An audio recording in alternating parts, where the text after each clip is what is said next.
Miss Hyun in the podium. Miss Hyun, you are welcome. Thank you so much for making this time to be with us in this wonderful evening. Over to you, ma'am. Thank you very much, Owen, for the kind introduction. You can call me Sue. I know my name is quite difficult to pronounce, but thank you very much again once for inviting me, Michelle and David and Owen. Really looking forward for an amazing policy session. I will just share my screen for now. I hope you can see my screen.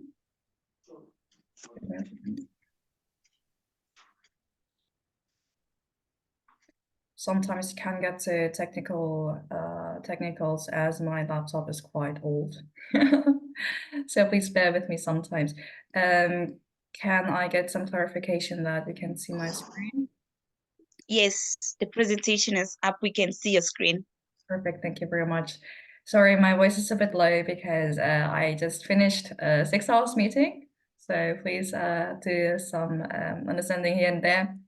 So I just will give you some introduction of policy work, especially about policy papers within IPSF global and regional, and also talking about statements. And I think you might be very interested into World Health Organization, like the World Health Assembly or the World Health Organization Executive Board meeting, where we are able to deliver our statements.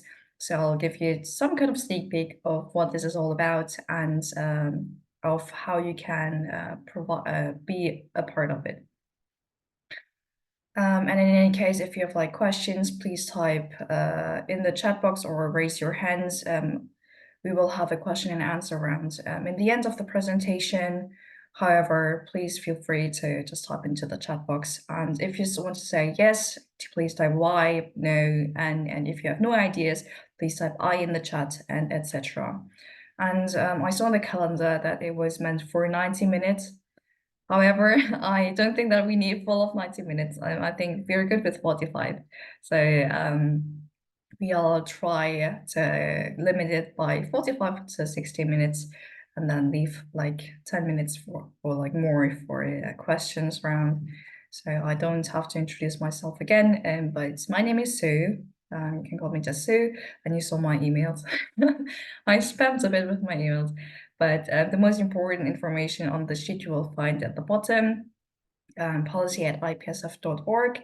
This is my email. In case if you have like any questions or requests, please don't hesitate to just text me via email.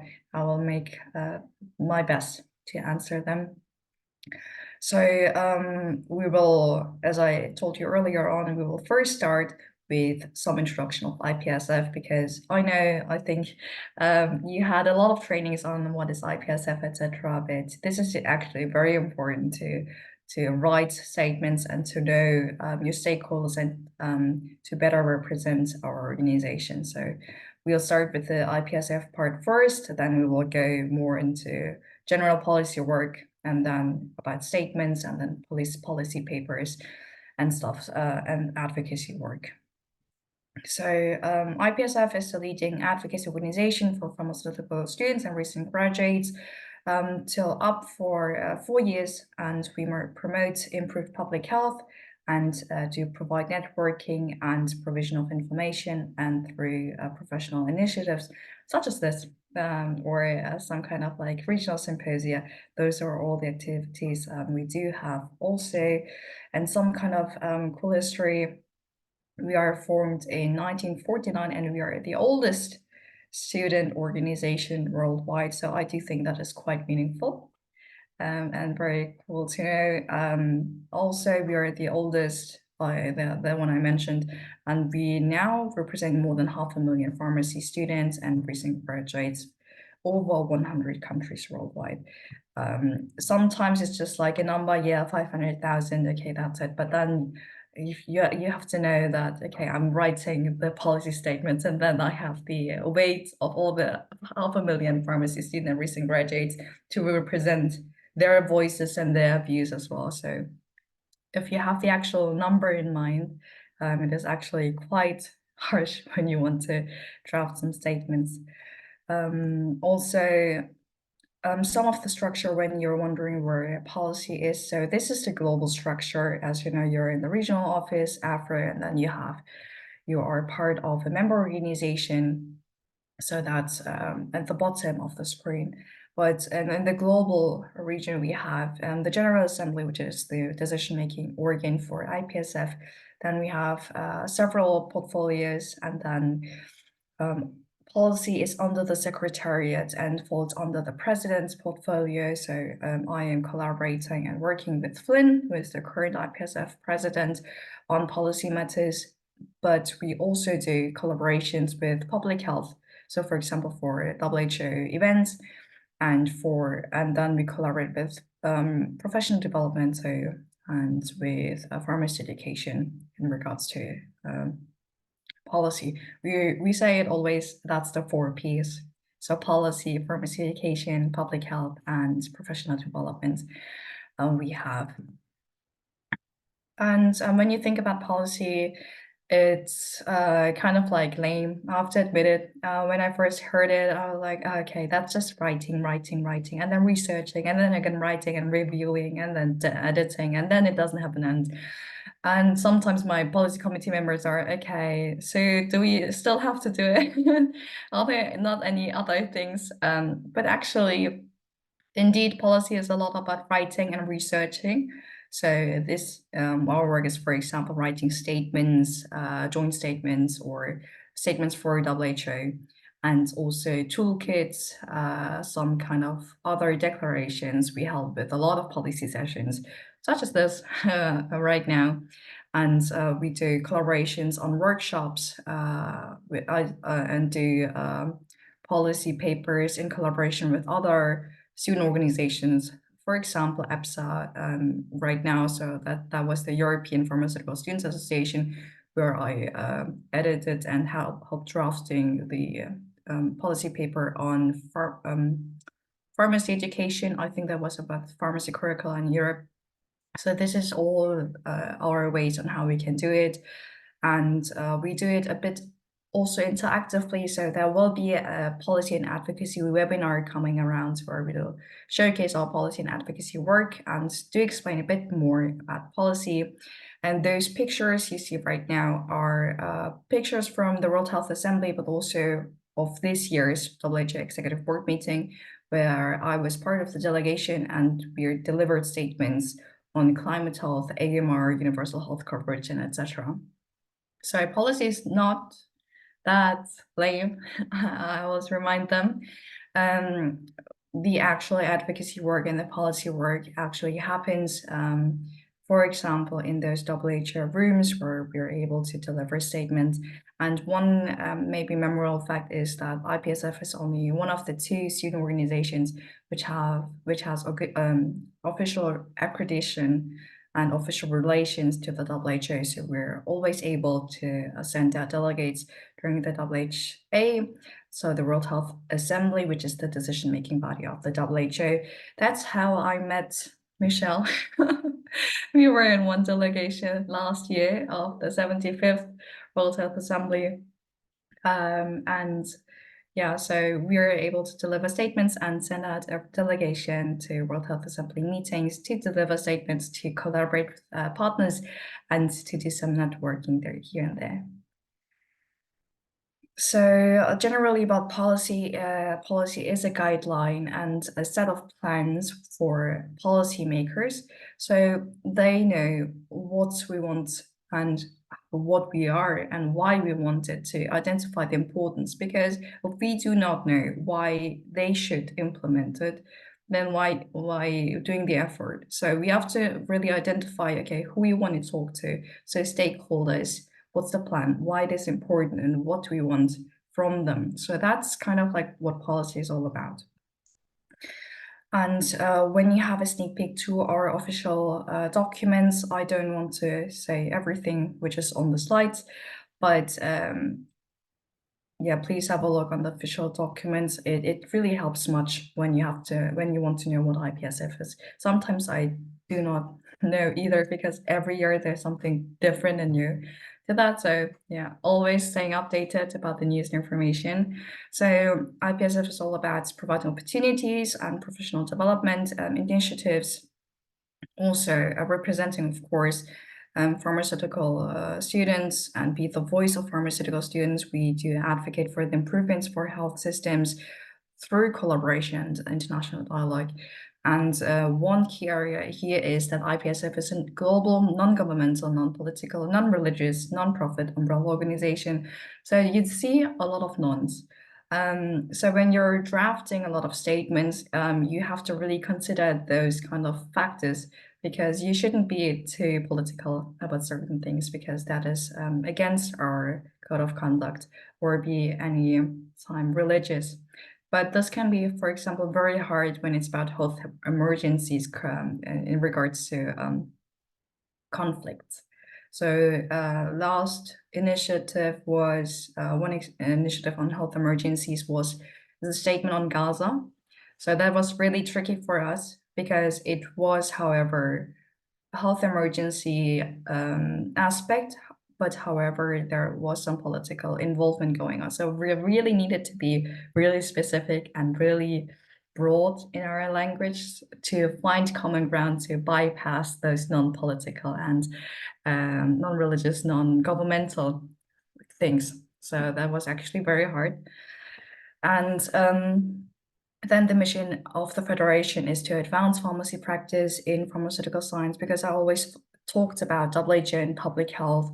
It is also going into like our pharmacy education. So as I told you earlier on, the collaboration with EPSA, where we talked about some curricula happening in Europe and some change needed. And I know from my member organization, we actually talked with our health minister about the change of the pharmaceutical curriculum, which was really cool. And one outcome was, we don't have a bachelor or master system in Germany, but you always needed to pay a certain fee to write the state exams.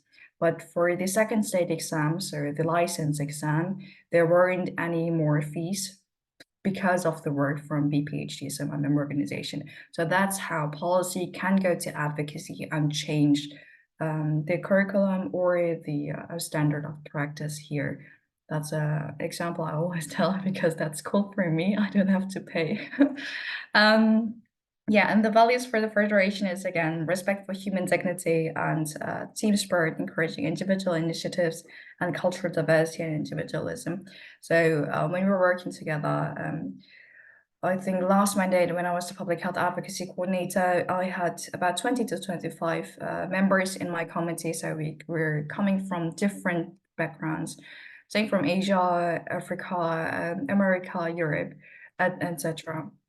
So we had a lot of different backgrounds, and still it is important that we acknowledge our differences, but then strengthen that together to find the best work outcome in the end.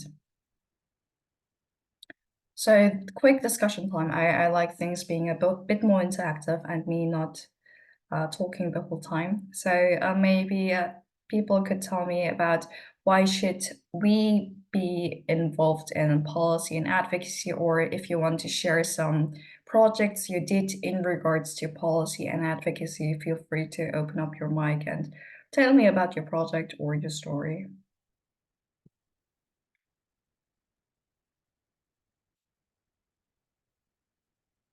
You don't have to be shy. We won't judge you.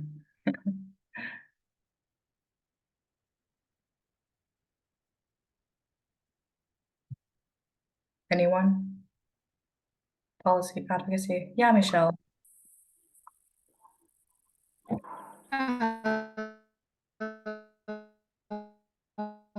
Maybe I could give an example, or maybe to have done, I think, two major, we've done a lot of policy work, but the two major ones that I could highlight that were really impactful was one that we did on antimicrobial resistance, that we also might have presented during the WHO Africa RC, which also helped us get a number of partners within the regional office, and they recognized our stance in terms of youth in Africa trying to address AMR.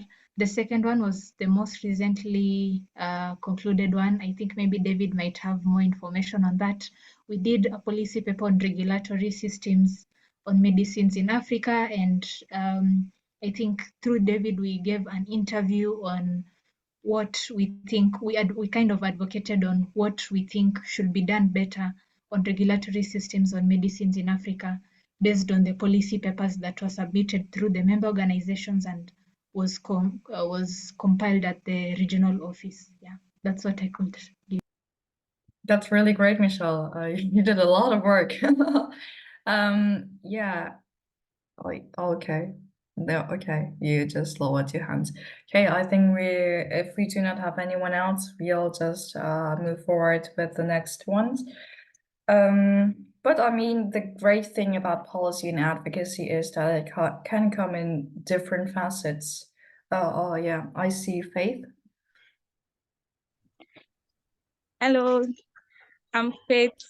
So I just want to like talk based on what I saw, what I'm saying now. Why should you be involved in policy and advocacy? Actually, for me, I'm a pharmacy student, and most times I see a lot of health, maybe health challenges that just a decision can just change the whole situation, can influence the situation. So I feel so connected to policy, and I realize that that's one of the major things we need in the healthcare system, where we need people like pharmacists, doctors that can be involved in policy making, so as to like improve patient care.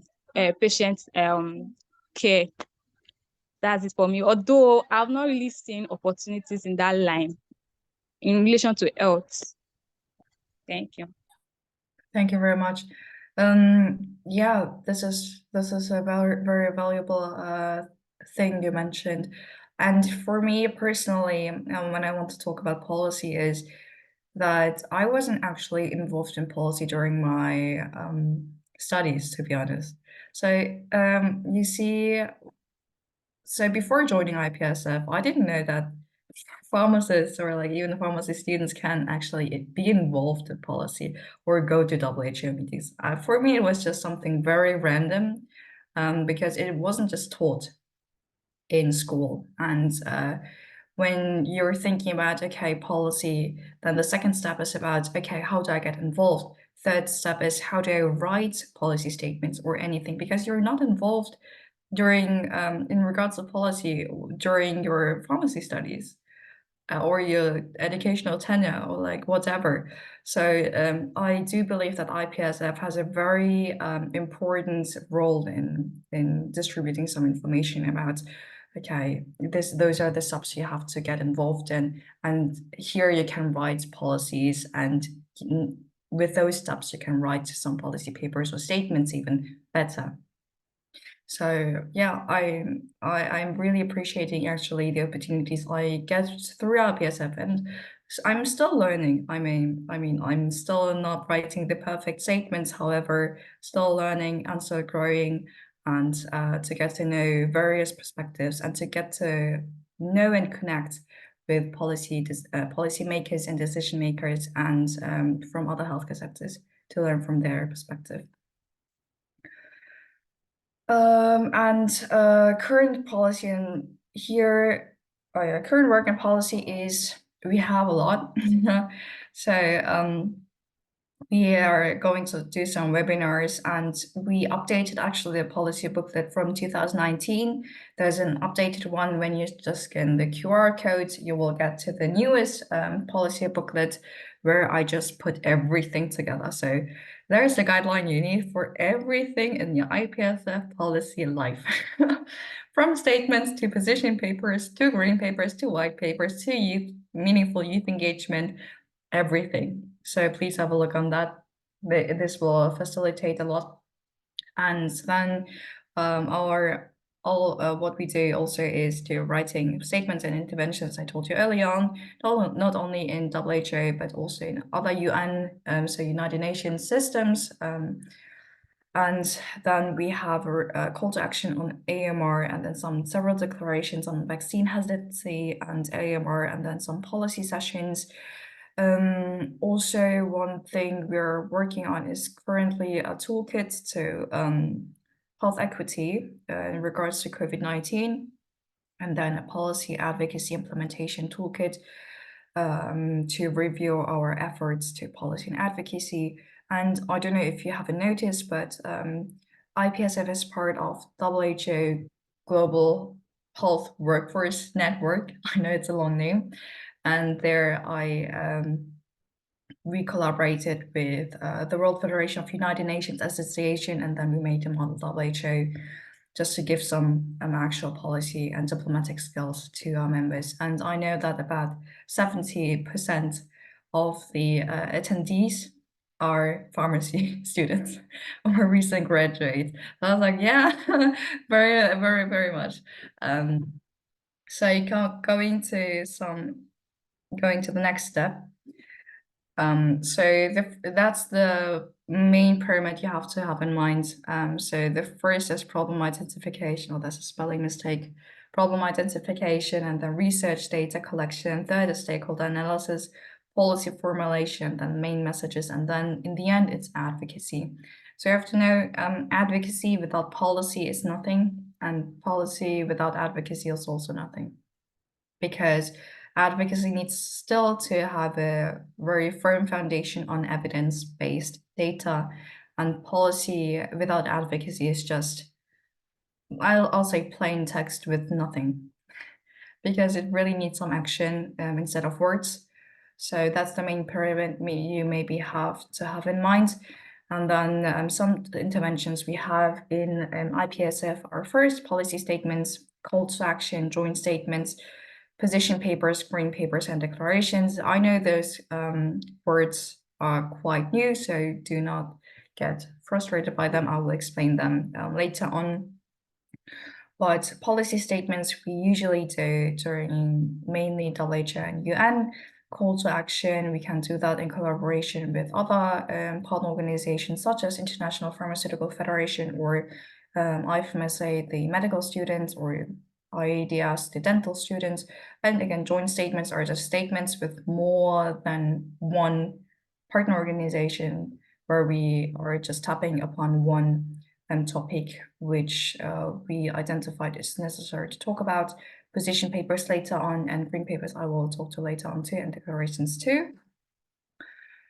So going to the whole chain, it is the same, probably the same thing, the same as the pyramid as you saw earlier on. So it's having an issue or a gap, a problem. It can be like a health emergency, but it can be also about pharmacy education or anything else.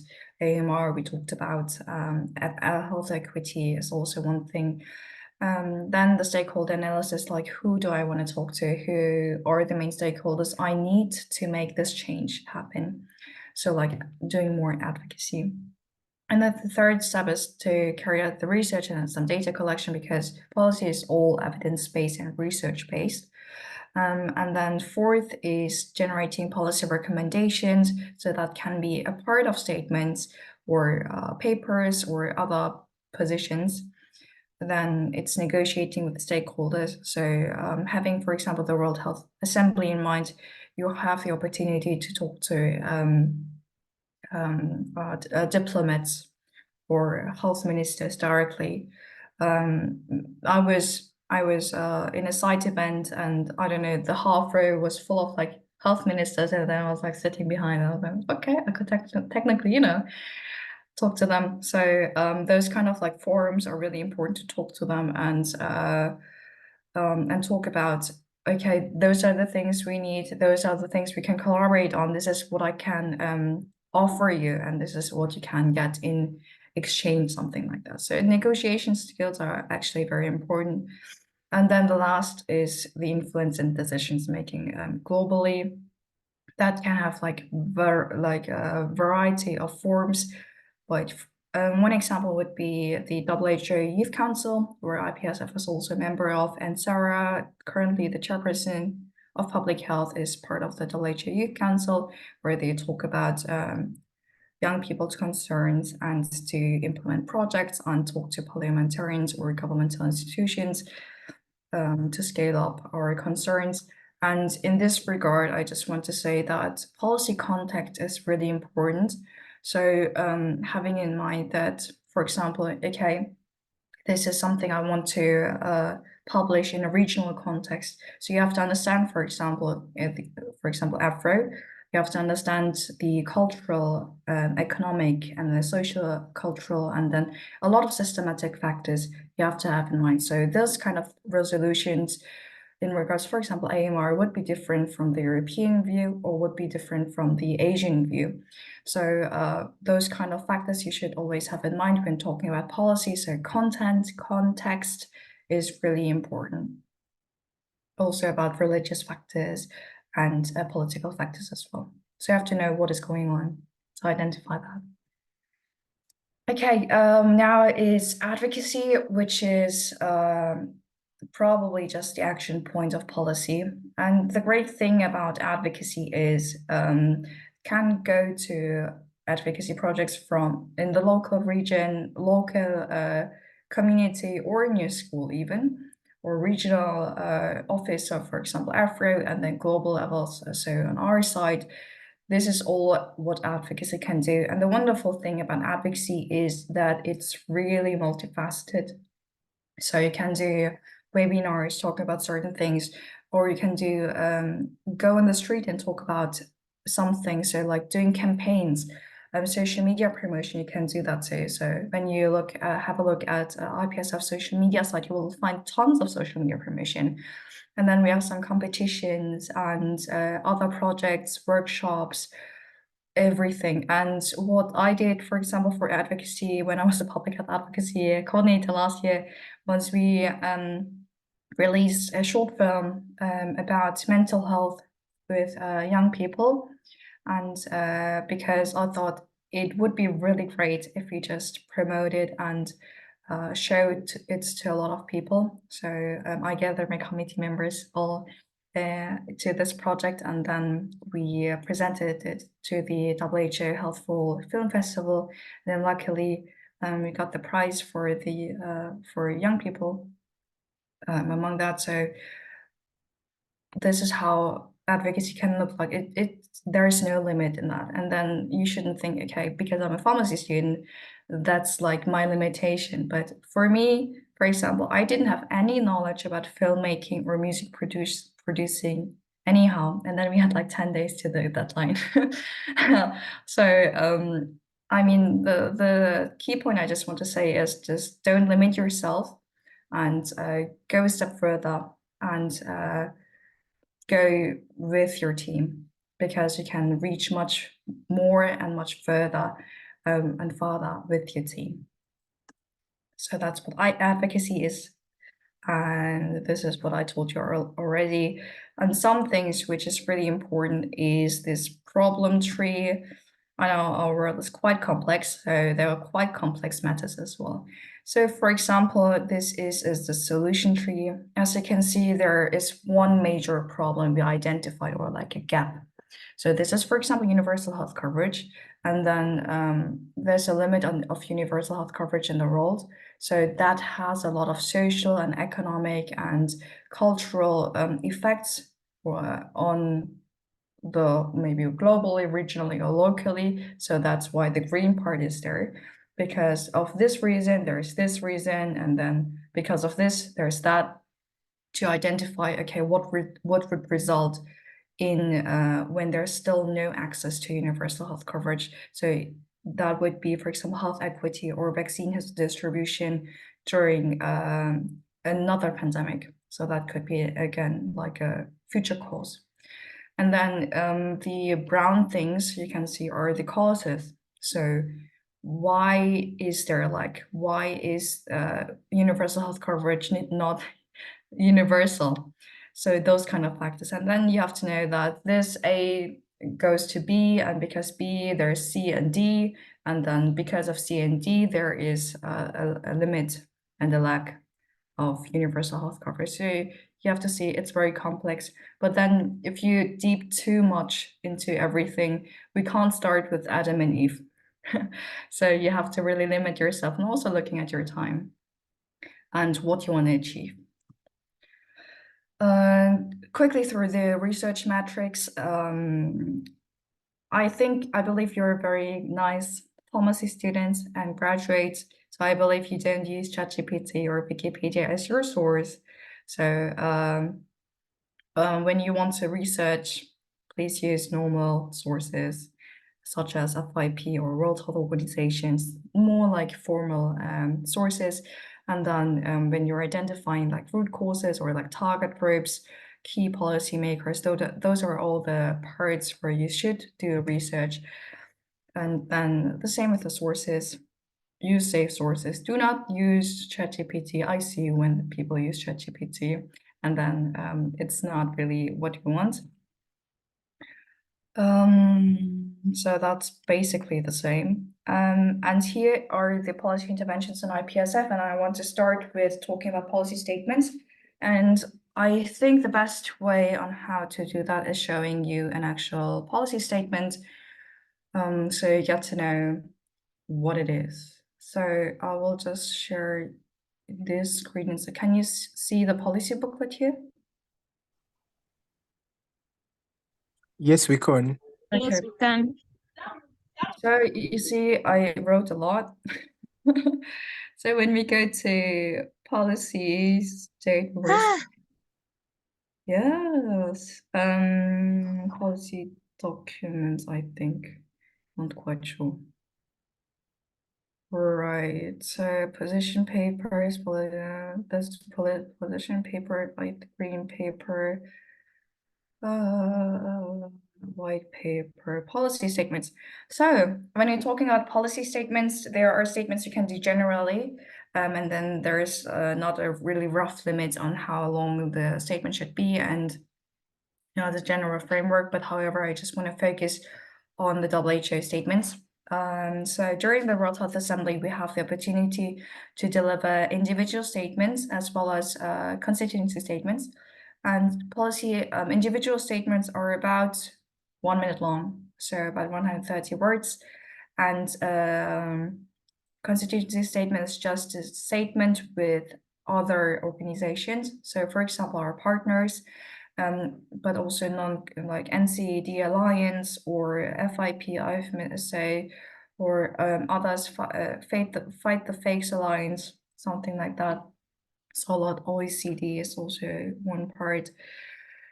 And then I added some like individual statement, constituent statements as well. But maybe like a fun fact, when we were doing WHA, people just don't like non-state actors.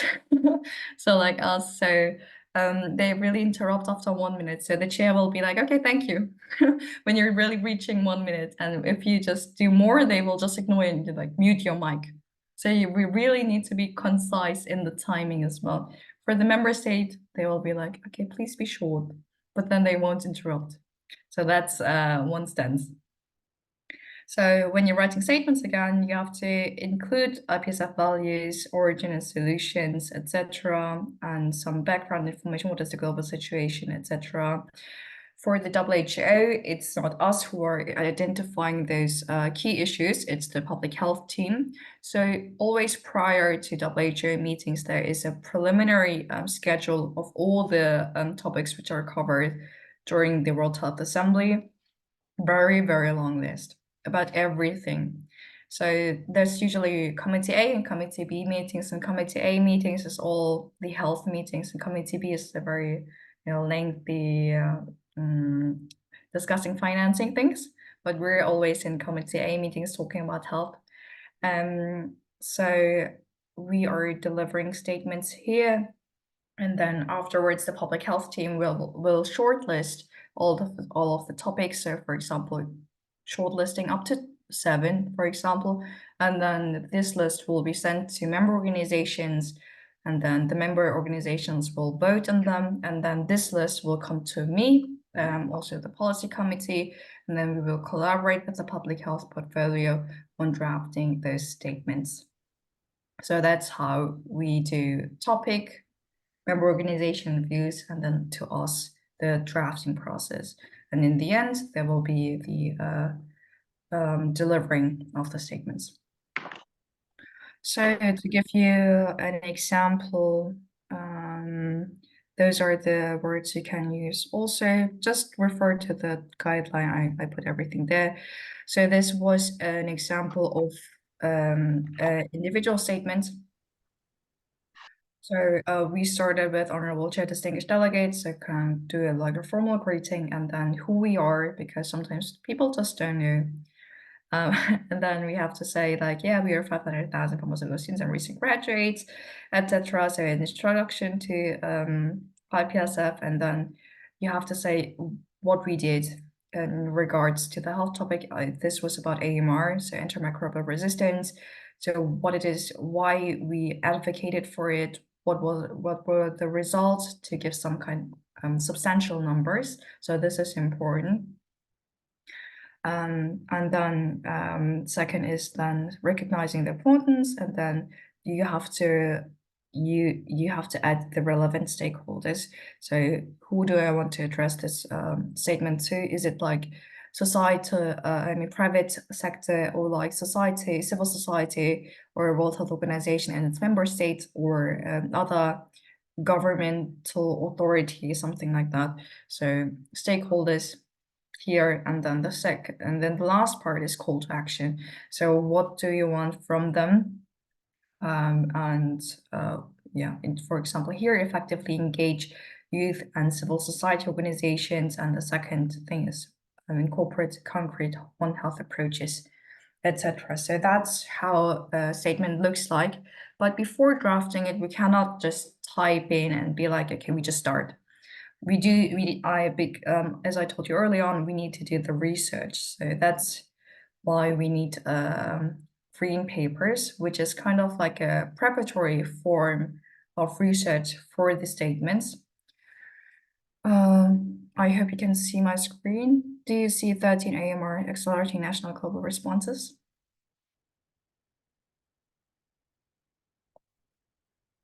Can somebody? I can't see the chat. Yes, okay, perfect. So we always start with an executive summary here, and then what AMR is, to give kind of like a background information of everything in regards to AMR. And that the second part is relevance to health workers in IPSF and pharmacists, because we're still representing pharmacists and healthcare workers. So we should always say, okay, this is why it is important, etc., and always use references and citings, and then IPSF members, why it is important for pharmacists. And then the next part is WHO action. So to identify what the World Health Organization did in regards to AMR, because we can still say in our statements, we do not agree with your action. But of course, we should be diplomatic, but then we can say that as well. So we are disagreeing with you, can say that as well, or we're deeply concerned with the formulation, or with the whole process. And then the part is IPSF action. So what did IPSF do in regards to that, to combat AMR?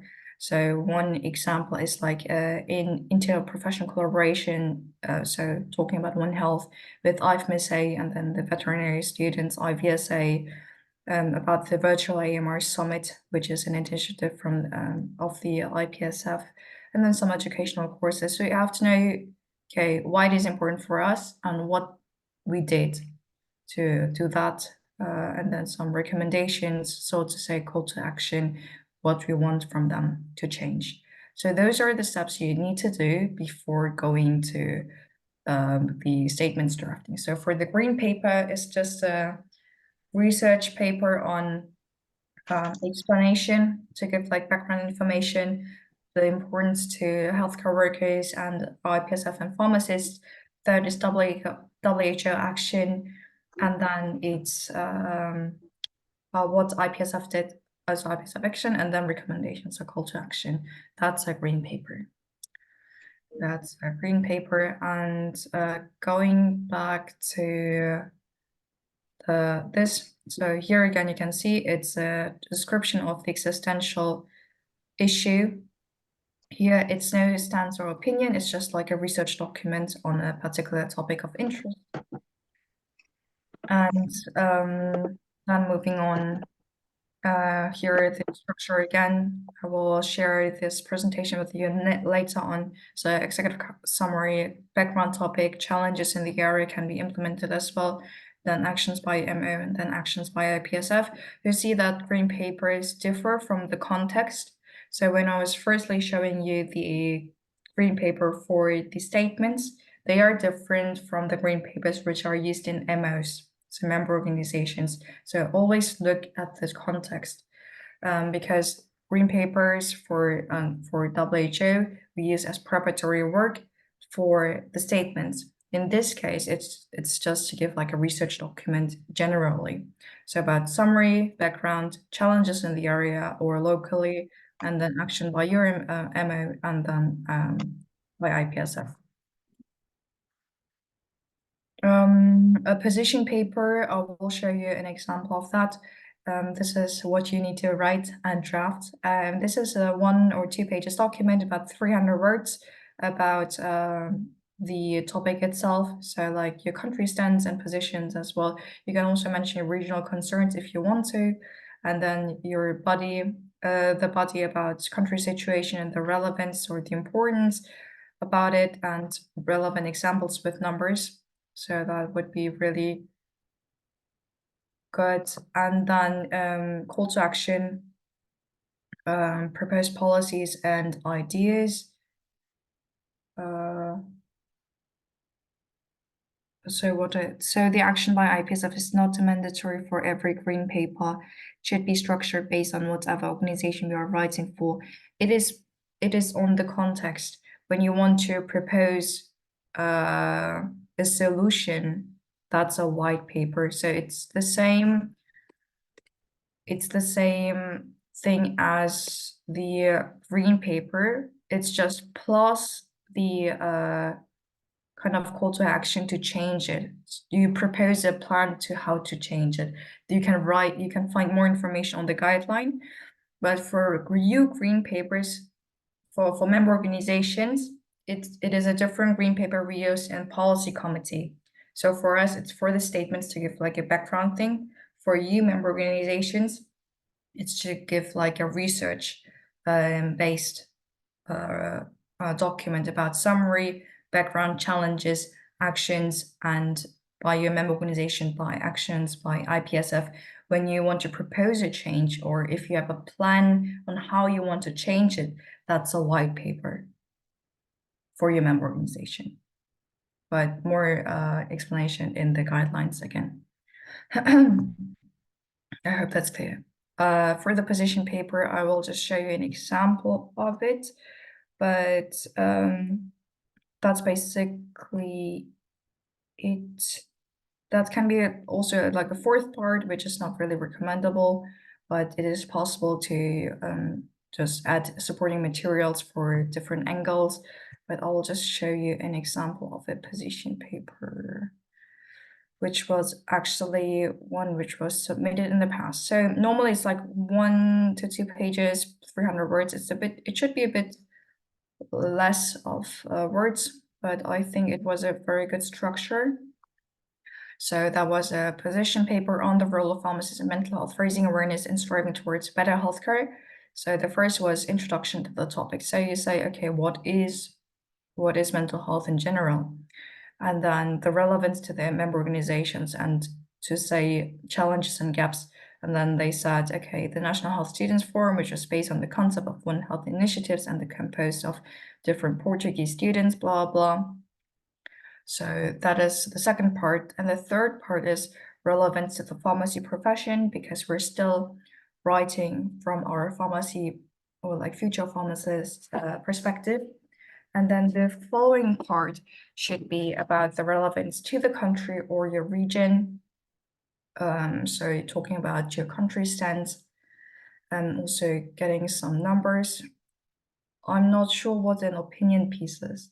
We don't have an opinion piece in IPSF. And then following that, there is a call to action and then a conclusion. And normally there should be references under that. But that's a basic structure of one position paper for both global and regional context.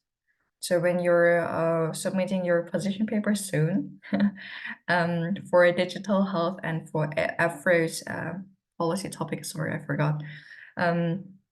You should have those kind of things in mind. And I put some additional words you can use there as well. So that's what a position paper is.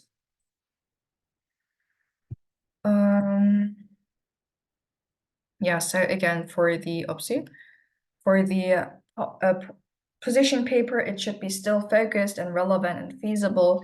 And sometimes I see that people write long sentences. However, it is very unclear and not concise if you just write snake sentences. Just be very clear and concise in your formulation. So people should know what you want, although they haven't really get the opportunity to read through your materials yet. So it should be accessible to all and easy to understand.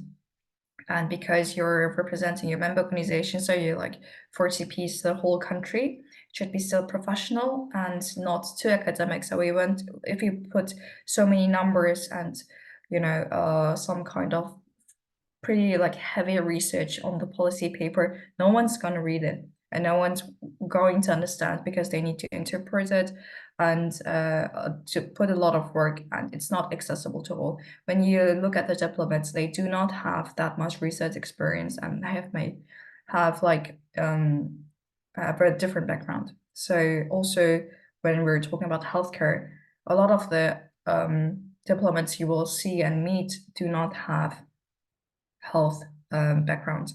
So that should be really, you have to have in mind when formulating it. And then it should be inclusive and relatable for all. And again, because we're still under the code of conduct of IPSF, it should be non-discriminatory or anything like that. And have in mind the dignity to all and to respect each other's culture or any background. I hope I made some things clear. That's the end of the presentation. Do you have any? Oh yeah. Also, you can find some things on the website under policy and advocacy. There are some toolkits which were used in the past, and yeah, the policy booklet and the regional.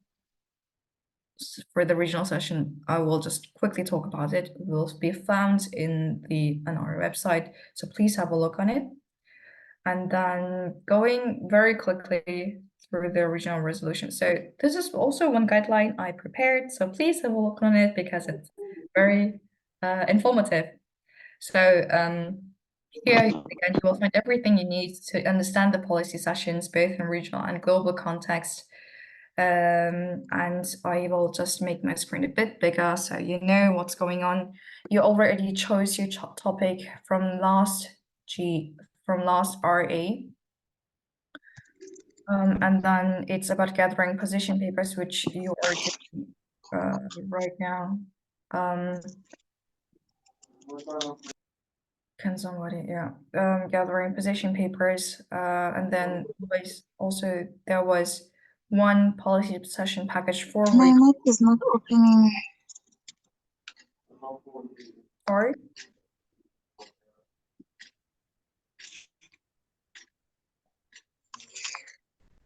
Sorry. Okay, I couldn't understand you. But someone wrote, could you kindly repeat on how okay, I will quickly come back to you, but I'll just go through the guideline first. So there was a regional policy package provided to you for AfRO and also for global. And then you can see some examples here and there. So you have more opportunity to look what this is all about. And that's basically it. And the policy session it differs from regional offices, but still there should be a brief introduction to the policy topic. and then a brief introduction for the policy generally, and then to the topic, and then the presentation of member organizations on position papers. Then following that, the discussion, and then the closing of everything. Yeah, that is the most important part. I will just go to the question real quick. So is the position paper the same thing as a, okay, that was, there's no opinion piece here. Could you kindly repeat on how the position paper and the policy paper differ from each other? Position paper is one part of a policy paper. So policy papers can be position papers, or can be green papers, or can be white papers. There's all one word about, like an umbrella word for policy papers, just a general form. The next question was, can an individual write a position or policy paper, or it's institution based? I'm not quite sure what you want to ask through this question.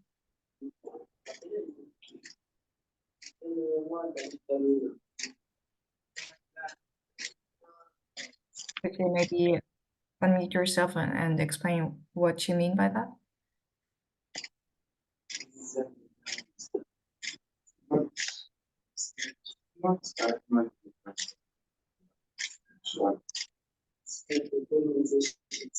I think you have some technical difficulties.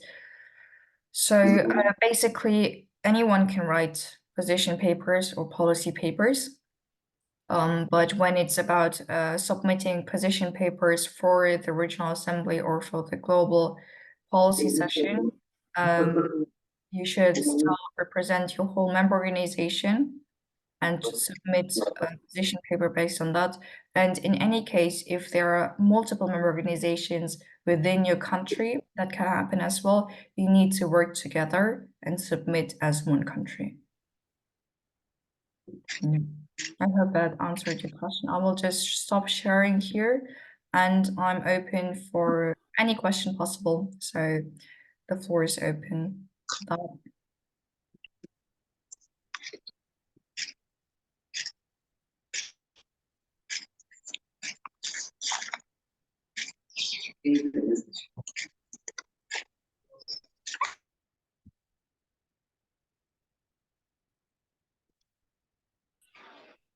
So if there are no questions, that's also fine.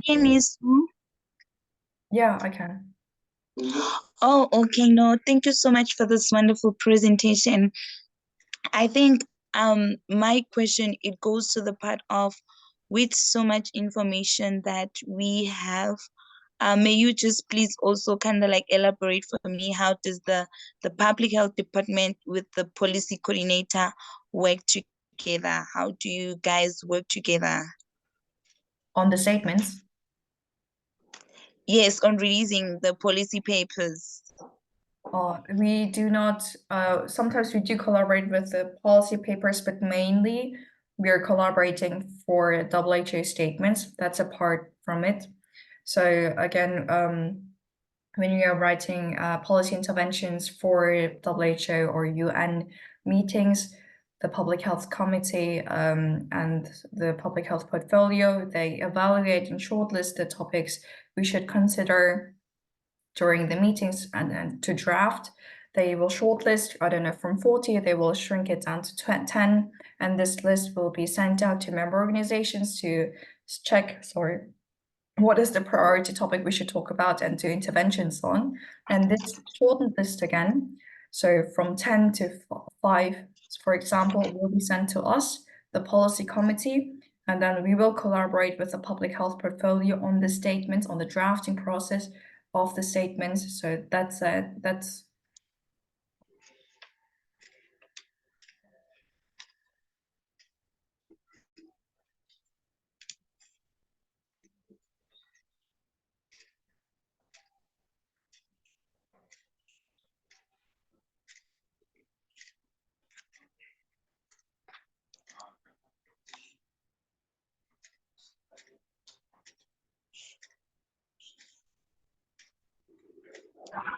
Okay, I think Suin has Hyun is having some technical, so probably if there is another question of communication education can be asked, and we can try to find an answer for it while we are waiting for Hyun.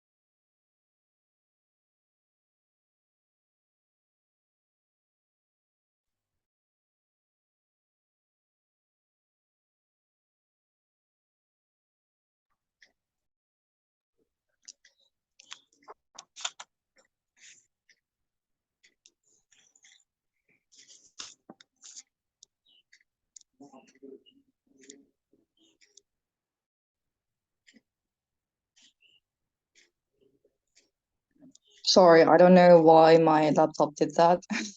However, I'm back. So that was for the statements. I'm connecting through my phone, so I'm not sure why it happened. However, for the policy papers, it's mainly what right now is important for you. It's not the collaboration with public health. It's just writing the position papers in your member organization and send it to the respective regional office, and then also to me for the global topic in regards to digital health.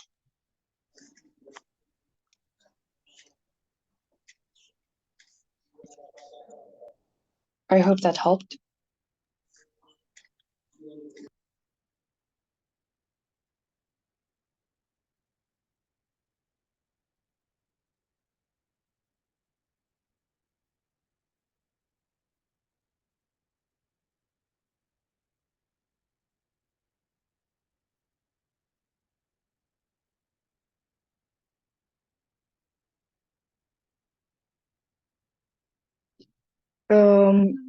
Yeah. If that's okay. Yes, please. Okay, so I wanted to ask, what are some common rookie mistakes that you see in policy writing that immediately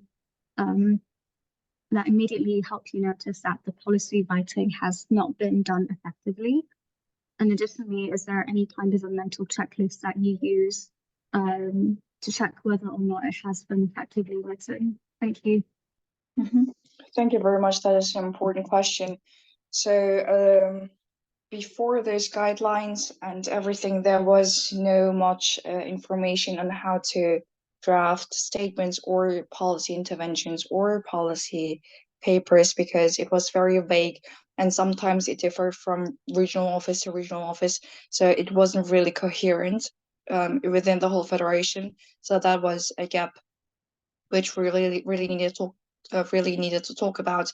That's why we published this regional and global guideline for resolutions and also policy papers we have in IPSF. So that was the first hurdle, because there are a lot of when you only look at statements, there are a lot of statement forms on how to draft statements, what kind of formulation you have. Sometimes they just don't mention their name during policy interventions. So a lot of structural problems were the first barrier that we identified within IPSF. And then the second part was also some kind of the formulation. So when it was about the Gaza statement, which I told you early on, it was really hard to find a non-political sense and a formulation on those things. So we should be very broad in this sense to allow a lot of interpretation and some freedom of mind, because if we're too precise, we're getting too political. And to avoid that, we really try to be as broad as possible. So it really depends on the context and the content and how and why you want to, and to whom you want to write policy interventions to. The third point is about the language. So here again, it depends on the stakeholders you want to propose this to. But for us, for us global, it was mainly high-level decision makers. So our language should be still professional and clear and concise, and that was kind of hard to really get the this point of still research, but also having more clear and understandable and accessible language for this policy interventions. For the position papers and for the policy papers I reviewed, sometimes, okay, there was some AI generated stuff. So this is one thing you shouldn't do. And then also sometimes people are just so stuck into the details, so then it loses its point and the focus of the reader. So the language should be accessible and clear and concise. That is what I want to mention here, and professional as well. So when you're still writing position papers on behalf of your member organization, you should still have in mind that you are representing your whole country in that sense. And for example, representing your policy paper in your regional assembly or your global or in the global policy session. Still, for example, the RA is still the highest decision-making body in the regional assembly, the AfRO regional assembly. And then when you look at the GA, it's still the highest decision-making body within IPSF. So you should still consider that and have that in mind on who you want to address this to, and identify your stakeholders. I hope that clarified.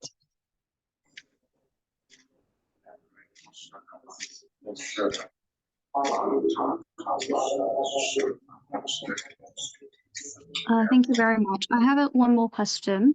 Yeah. In regards to what you said about being clear about the stakeholders that you were writing to, in terms of the country, the member organizations submitting their policy statements, are we thinking of IPSF as being the main stakeholder? Are you thinking about, let's say, the World Health Organization or other global policymakers, or could it be more local and regional in terms of the stakeholders involved? My other question is also, outside of the policy statements or the policy writing that's being done on behalf of the member organizations and being sent to IPSF, does IPSF have other policy writing opportunities for normal members to be part of and involved in? Thank you very much for your last response. It was very thank you very much for your questions. Those are actually good questions. So if I understood you in any sense wrong, so please let me know about that. So the first thing was about give me a second. We had so many meetings today. About the multiple stakeholders for the position papers. Is that correct? Yes. So thank you for the stakeholders. So when you're submitting your position paper, for example, during the regional assembly of AfRO, you should still, the main stakeholder should be still AfRO, IPSF AfRO. However, you can do call to action. So you're still representing your member organization, but your main stakeholder should be AfRO, but it can also be IPSF Global. And because basically you have to know who is in the meeting and who is the main audience when they're hearing your policy intervention.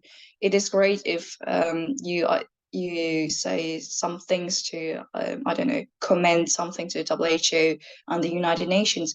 However, if they are not in the room, it doesn't make really much sense. However, you can do encourage IPSF, for example, in collaborating more or strengthening collaborations with UN entities or etc.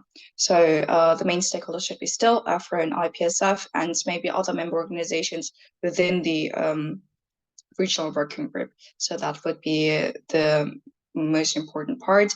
Second of it was about collaboration opportunities with normal members with IPSF Global. Is that correct? Yes. Thank you very much. So for this question, it is hard to answer because we do collaborate on the local level and regional level and global level as well. So mainly with member organizations. so people who are involved in member organizations, and then we do workshops or webinars or some kind of policy formulation with the main policy coordinator in the local member organization, and then we do coordinate policy things with that person who is doing the policy work within the member organization. However, this work is still regarded to let's say like normal members within the country. So for example, I am now preparing a workshop with the Malaysian student organization, and then we talk to the executive board about some policy workshops we can offer normal members and normal students on how they can learn more about policy in global, but also learn about statement drafting. However, when it's about representing IPSF, writing statements and position papers, etc., like policy papers, let's say, or policy interventions, it is still the policy committee in global, but we do sometimes collaborate with other departments such as public health or professional development or pharmacy education. I hope that answered your questions. Yes, thank you very much.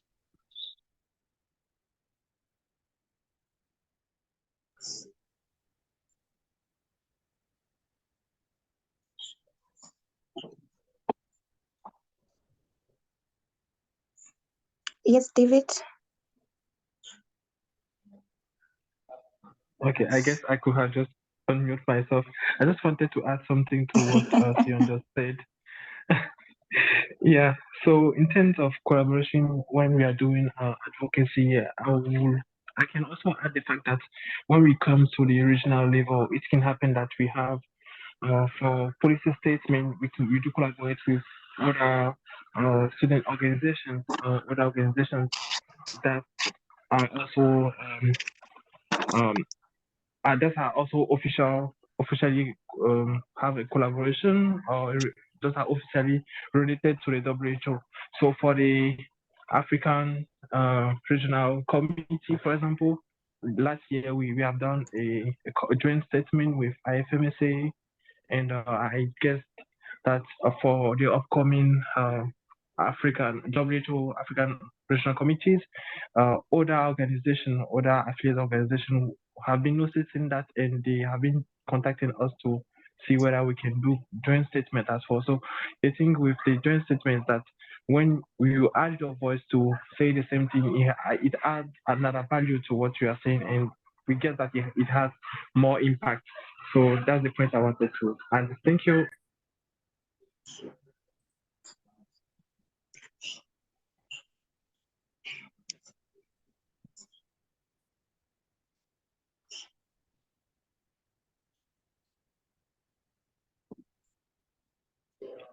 Sue, are you still with us? Yeah, I am. Did you get David's question? It was a question, wasn't it? Addition to No, what I said? it wasn't a question. It was a comment. By the way, yeah. Over to you, Sifiwe. Sorry. It was my audio isn't good. It wasn't a question, right? It was just a comment, David. Yes. Okay, perfect. Okay. Do we have any more questions for tonight? Okay. I think we can close the session. So we just want to say thank you so much, Sue, for coming over and briefing us and giving us more information, just the insight on the policy advocacy. I will hand over to David to say the remarks. Thank you. Okay, thank you so much, Sifiwe. So I will be giving the remarks on behalf of Michelle because she's having another meeting as well. So yes, thank you very much, Hyun, for being available for this first session of this first workshop on policy and advocacy workshop. And it has been very clear and very relevant to people. I'm still learning through what you have been sharing so far. So yeah, I guess that everybody has been um, increasing their knowledge in terms of policy and advocacy, and I do hope that it will help them to write their position paper for the Afro regional policy and the global one as well. So if there is any questions, don't hesitate at all to reach out to the RWG, Michelle, the secretary, Edward, and I'm also available if you need any help for that. So thank you very much, guys, and see you tomorrow for the second session. And I hope that we will also enjoy that one. Over to you, Sifiwe. Thank you, guys. Thank you so much, everyone. I think we can just call it a night. May we all have a wonderful night. Thank you for joining. As David has said, we'll see you tomorrow, same time, same place.